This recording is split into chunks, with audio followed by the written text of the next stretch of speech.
So here we have the second within a brand new series of model railway reviews that I'm going to be doing for this YouTube channel, and the second one that I've done this weekend. And in this instalment we will be taking a look at the Hornby A4.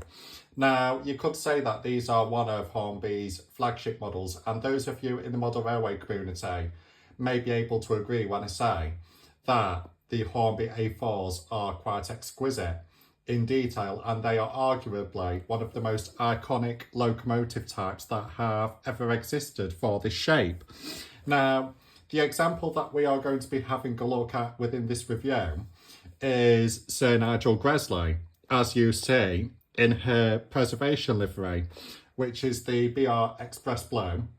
And basically, this is from the Great Goodbye collection that was released in 2014, because within the year of 2013, all 6 surviving examples, including Sir Nigel Gresley, were gathered together at the National Railway Museum for the Great Gathering to celebrate the 75th anniversary of the world speed record that was broken by the Mallard on Stoke Bank in Grantham.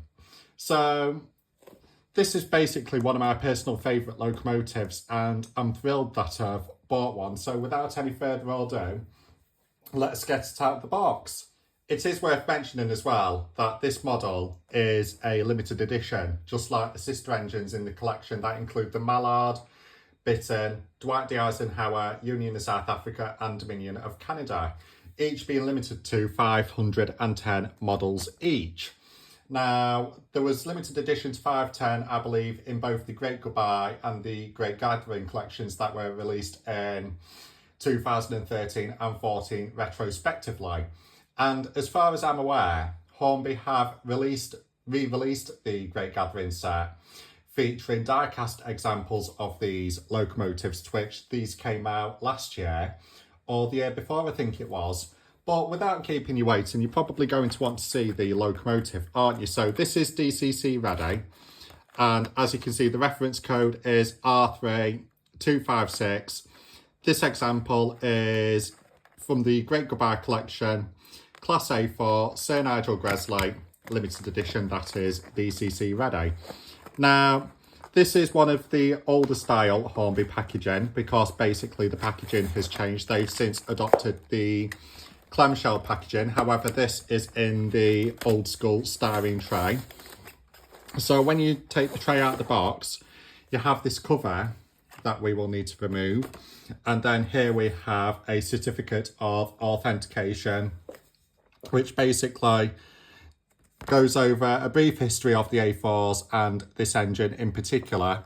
It was produced for the National Railway Museum as a limited edition to commemorate the Great Goodbye that was held at Shildon just before the 2 repatriated A4s went back overseas to North America. And this model that I have in front of me is number 344 out of 510. And it has been signed by Simon Collar from Hornby as well. And then also included is this voucher, which at the time of release, if you collected all 6 of these, you could send off for a display cabinet to display all 6 engines in.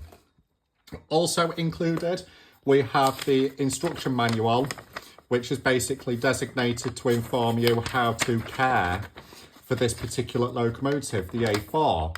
So it tells you how to take the body off, tells you where to DCC it, and where to lubricate. And then, of course, you have the god-awful tender plugs as well. Now, thankfully, since then, Hornby have sorted that out.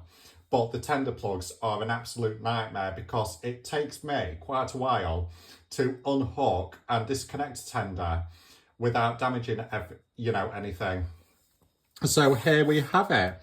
The locomotive is currently sealed within this styrene tray with this plastic cover. Now, this was bought second-hand from eBay. Now, I cannot stress enough, if you see this style Hornby box, it's worth being very careful, because the last thing you want is for the styrene tray to split and the locomotive to fall out. But also included is a detail bag that contains a flanged pony truck as well, has some copper velving pipes and some etched nameplates that are lying about somewhere. So now let's move on and get the locomotive out. So first things first, we are going to have a look at the tender first. Very good quality tender. A lot of detail has gone into this, and the livery that this locomotive is wearing is as you see in real life, as Sir Nigel Gresley still carries this livery to this day.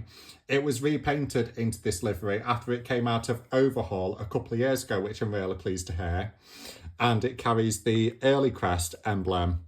The buffers are sprung, and then of course with this being mainline registered today, you have the cantinery warning signs, and then of course it is a corridor tender as it has the little window here.